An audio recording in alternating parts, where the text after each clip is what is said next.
ថ្ងៃហ្នឹងវាក៏បញ្ហាវត្តវិទ្យាសាលាការដែលយើងឆ្លងរហូតមកថាបើសិនមកបងប្អូនមានសំណួរខ្ញុំអាចឆ្លើយពីតែបងប្អូនបាន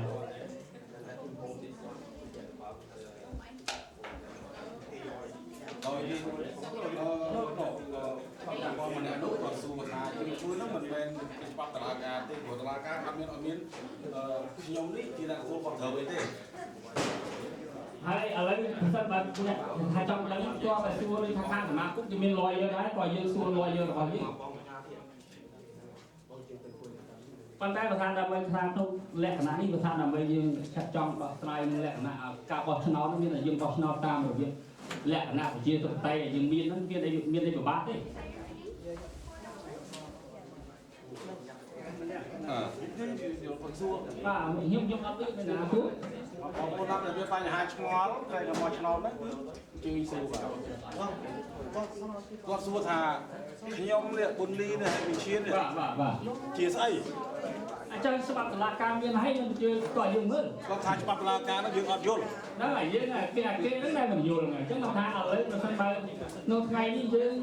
គណៈដើម្បីដោះស្រាយបញ្ហាសមាគមយើងហ្នឹងមានតែយើងបោះឆ្នោតតាមលក្ខណៈប្រជាធិបតេយ្យដែលតុលាការដែលនិយាយ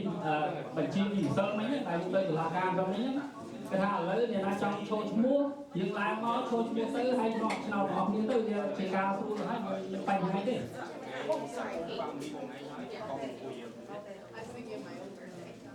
ហើយដូចជាខាងសមាគមហ្នឹងដូចវិឡាហើយដែលនៅយើងស្គាល់ស្គាល់គ្នាយើងថ្ងៃហ្នឹងដែលយើងថាយើងត្រូវនៅឯភាពហ្នឹងឯងវាមានអ្វីជាត្រូវពីស្អីទេយើងការហៅថា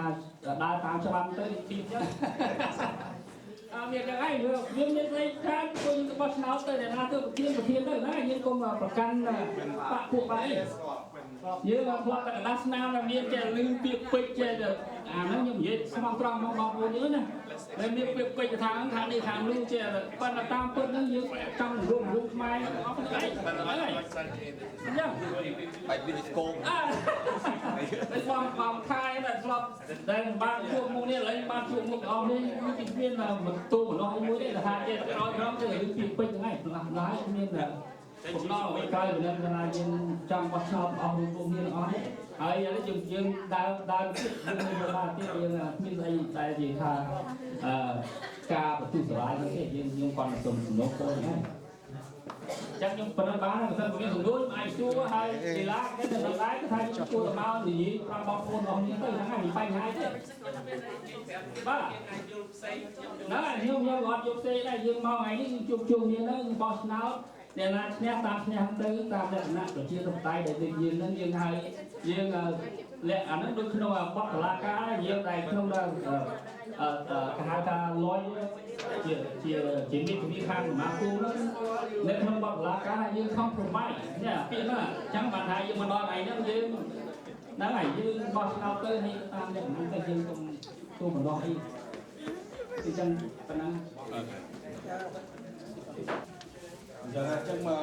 ងប្អូនដែលថានេះសូមអញ្ជើញមកចុះឈ្មោះផ្សាយជាថ្មីនៅកន្លែងនេះបាទអានេះជាយើងធ្វើទៅតាមដែលយើងជាមួយចុះឈ្មោះនៅកន្លែងហ្នឹងនេះចុះឈ្មោះយើង$4សម្រាប់ម្នាក់តែមកគ្រួសារគឺ$6គឺយើងធ្វើទៅតាមរបៀបនេះបាទដូច្នេះតុលាការគេសម្រេចថាអត់ទទួលស្គាល់ទេបាទតុលាការអត់ទទួលស្គាល់ទេបងហ្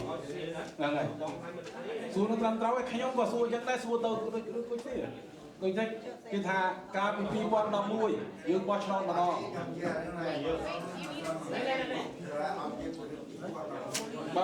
បាទអានេះខ្ញុំបញ្យល់ដើម្បីឲ្យយល់ថាកាលពី2011បើយើងធ្វើមាននៅម្ដងគេអត់ទទួលស្គាល់ម្ដងដល់ឆ្នាំនេះយើងធ្វើម្ដងទៀតអានេះខ្ញុំនិយាយដល់ឆ្នាំនេះហើយដល់បងប្អូនយើងបានចុះ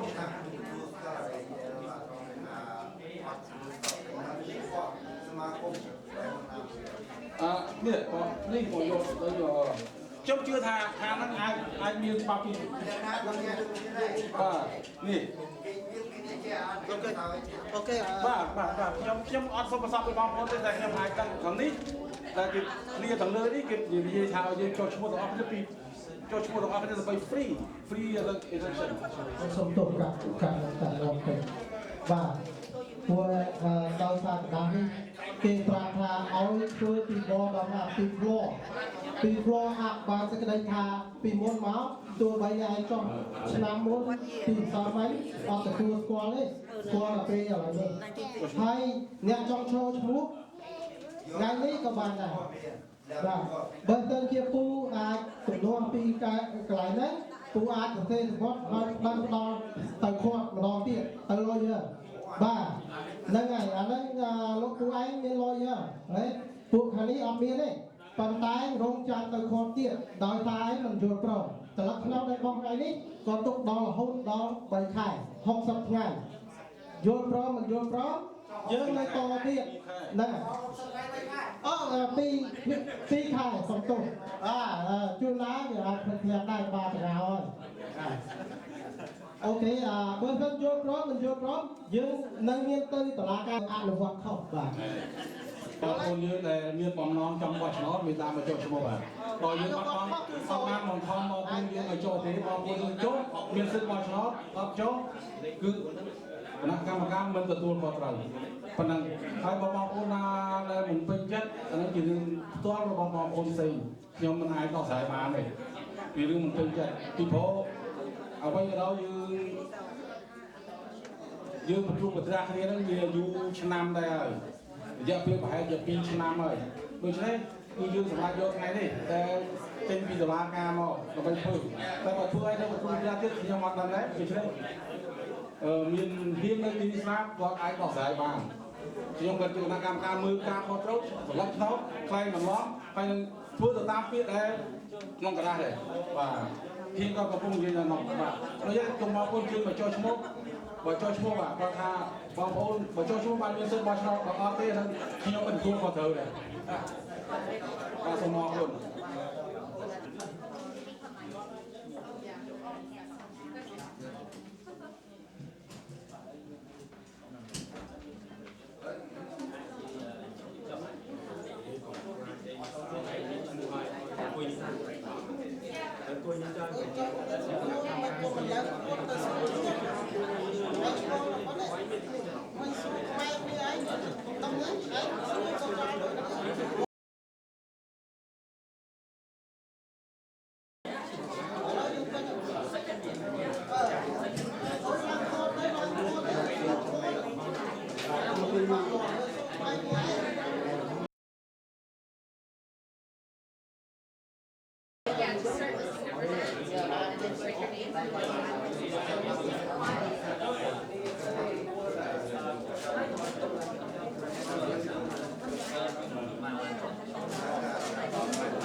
mình đã coi bán rồi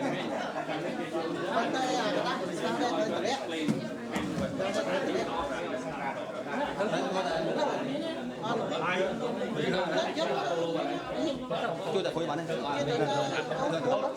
không bằng phần nào đấy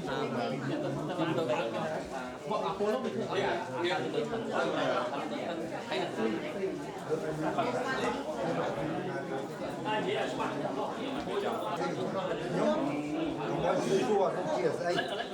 con xua nó mình đi cái gì mình đi con đi anh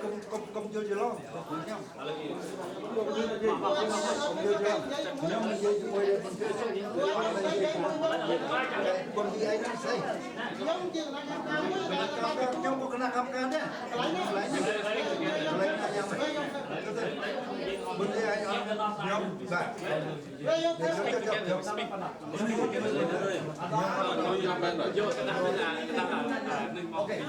explain that explain explain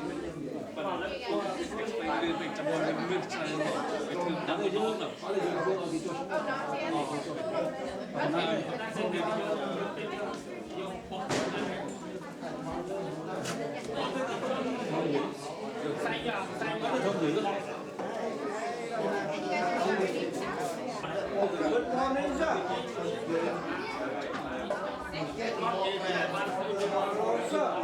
Good morning, sir.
Just say you want a problem? You say that. They don't have a right. You know, it's like this. Yeah, that's what I said.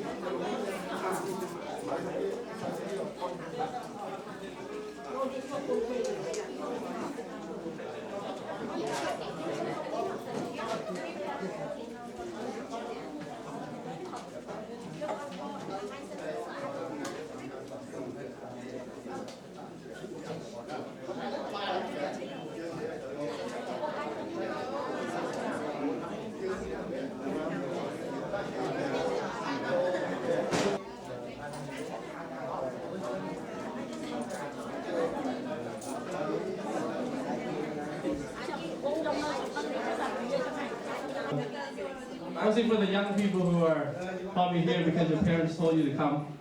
What we're trying to do is find a resolution to some of the issues we're having today. So one of the problems we're having is that we do not understand the court order. Later on, I'm going to ask someone to explain the court order. And I think that's important because if we're going to do things according to the court, we must understand the court order. So I think that most of the people agree that at some point tonight, someone will explain the court order so we understand why we're here. So please be patient. We're working it out and we're going to come to an agreement as to how to proceed with the election. So I thank you very much for coming today. It shows that you care about what's happening in the community and what's happening here tonight. Thank you.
Alo. Lâu đi dương sao bao nhiêu dương đáp mặt to đi vậy.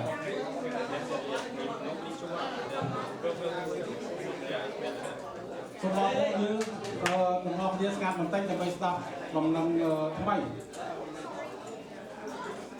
Sao bao nhiêu dương thà bao nhiêu dương na để ban cho số.